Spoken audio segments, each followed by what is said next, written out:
Hey guys, welcome back to my channel. If you don't know me, my name is Kristine and I'm super excited about today's video. One, because it's pretty much the first video I've recorded in my new house since I bought it, besides my house tour videos. And two, I'm excited about today's topic. In today's video, I'll be talking about how I got into house hacking and pretty much bought my first and only property. If you guys like this video, give this video a big thumbs up, subscribe to my channel, and follow me on all my social media. And let's get right into the video.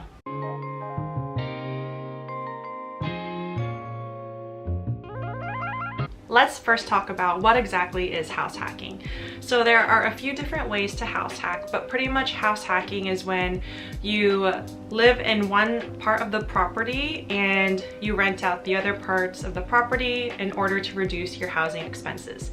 So the way that I do it is pretty typical. I have a two-family house and I live in one unit and I rent out the other unit in order to reduce my living expenses. The way that other people house hack is they may have like a single family home. They live in one room and then rent out each room individually in order to reduce their living expenses and the cost of the mortgage. Or if you want to go even further than that, some people who have like a one-bedroom property may live in their living room and rent out their one room to save money. There are also other things that are kind of newer, such as additional dwelling units, converted garages. So there are many different ways to house hack. Let's get started with the whole background of how I got into house hacking. So for those of you that don't know, I am a physical therapist. I've been working as a physical therapist for 3 years now, and I graduated in 2020 during the pandemic. So up until then, I pretty much was living at home, besides the 1 year I decided to dorm. When I started working, I knew that I was going to have to find a place to live because my parents wanted me to, have my own responsibilities at that point. I wanted to look for a house, but at that time, since I really didn't have that much cash reserves, I haven't been working that long, I wasn't really qualified for a high purchase price. I didn't have a lot of money for a large down payment. So at that point, I was actually still pre-approved for like a small single family home. I was looking at a few properties, and in 2020, I ended up putting in an offer on a single family home in northern New Jersey, and it was in the town that I worked in at that time. But the inspection report came in and it was not looking good at all. I had to back out of that property and I got my escrow money back. And at that point, I was pretty tired at looking at properties and I just needed a place to live as soon as possible. So I decided to move into an apartment, and there were pretty good deals on apartments because there was a lot of like what I call COVID deals. A lot of people were kind of moving out of the city because of COVID. They were working from home and not commuting to work. So I got a pretty good deal on the place that I was renting. I decided to take a little break from looking at properties and just transitioning into moving into an apartment for the first time and kind of having that independence of moving out of your parents' house for the first time. So that was fun. I wasn't really being as responsible as I would have liked and saving up for, my next investment. Probably around 6 months after I've been renting, I decided that I should probably start looking for a property again because I knew my lease was going to end, and again, I didn't want to keep renting and I needed a place to live. At this point, I was only working part-time. Again, I wasn't being as responsible as I would have liked. And I was only qualified for like a small single family home or like a condo.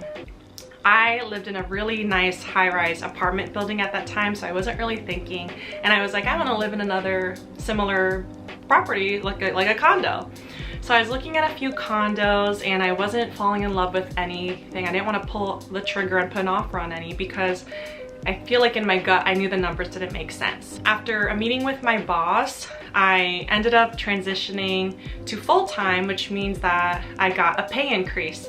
So I feel like kind of everything fell into place at this moment, and I was then approved for a multifamily house. I went from looking at condos to now looking at multifamily houses, and at this time the market was very competitive. Interest rates were really low, like 2%, max 3%, and a lot of properties were being sold for way over asking. There was bidding wars. It was a crazy time to buy a house, but I really wanted to buy a house. So I looked at a few multifamily properties. I remember I didn't look at that many. I put an offer on one property. It was actually technically a single family home. It had so many different units that it pretty much could be converted to a multifamily home, but they didn't accept my offer. And I put in a second offer on a 2-family home, which is actually the house that I live in now. And this was special because when I went to tour this property, I ended up meeting the seller, which is pretty rare. I feel like that ended up helping me because the seller kind of remembered me.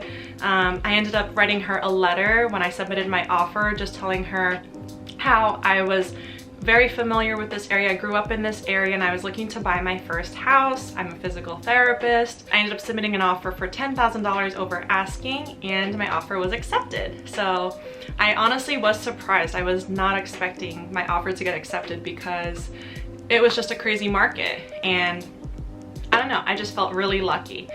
This property was very ideal for me because at this time I was working in the city, so I needed to have a place that was close to public transportation and close to the city. I didn't want to have a long commute. That was pretty much my main criteria when looking for a house. I wasn't really like crunching numbers or anything. I just really wanted to buy a house and I wanted it to be close to the city. I ended up using an FHA loan to finance the property. So I only put 3.5% down, and the asking price of this house was $530,000. I offered 10K more, so the purchase price was $540,000. I know it needed a little bit of work, but I didn't really have plans on how I was going to finance it. I was just really going with the flow at this time because I wasn't really planning to buy a property. I didn't think my offer was gonna get accepted.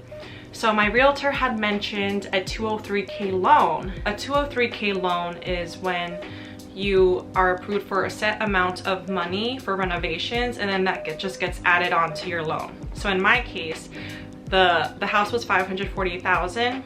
I was approved for $30,000 worth of renovations, which I needed all of it. So then the loan was then for $570,000 minus whatever down payment I put 3.5% down. I ended up working with an FHA approved contractor that my realtor recommended to me, and I was able to do the renovations. At first, the contractors worked on renovating my unit so that I can move into it as soon as possible, and then they worked on renovating the unit that I would rent out. I ended up closing on the property in December of 2021. And my lease at my apartment at the time ended in January, so they had like about a few weeks to renovate my part. They just changed the floors, painted, changed the countertop, changed lights, things like that. And I moved in January, and moving, renovating, and being a first-time home buyer is a lot all at once. So we had a lot going on at the time, but we did it. After 4 months of the contractors renovating my unit, the other unit, I was finally able to look for a tenant in April of 2022. My realtor ended up helping me find a tenant, and that's pretty much my story. The tenant's rent did not cover the entire mortgage, so I still have to pay a few $100 to live in the other unit, but it's completely worth it because I would rather pay a few $100 on my mortgage and pay myself than pay a landlord. A few months after living in the property, I ended up doing a further house hack. Since I was not home a lot at the time, I was traveling, I had weddings, I had bachelorette parties, I was just traveling for leisure.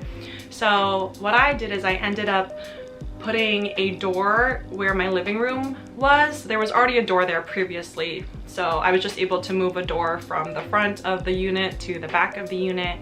So then there was an extra door in my living room. So I ended up changing the sofa bed in the living room, which is what I'm sitting on right now, and I rented out my current room.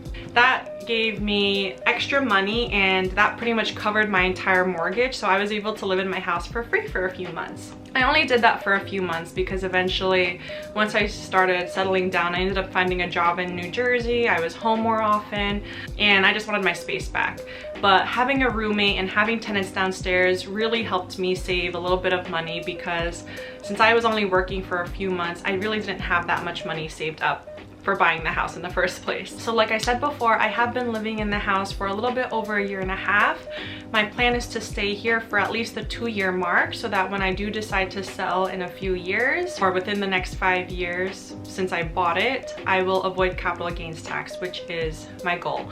I do not want to hold on to this property for too long because this is very much an older house and I don't want to keep paying for big capital expenditures such as the furnace, plumbing things. I just don't want to do that. I feel like I can put my money somewhere else and also into a cheaper market. So that's pretty much it. If you guys liked this video, please give this video a big thumbs up.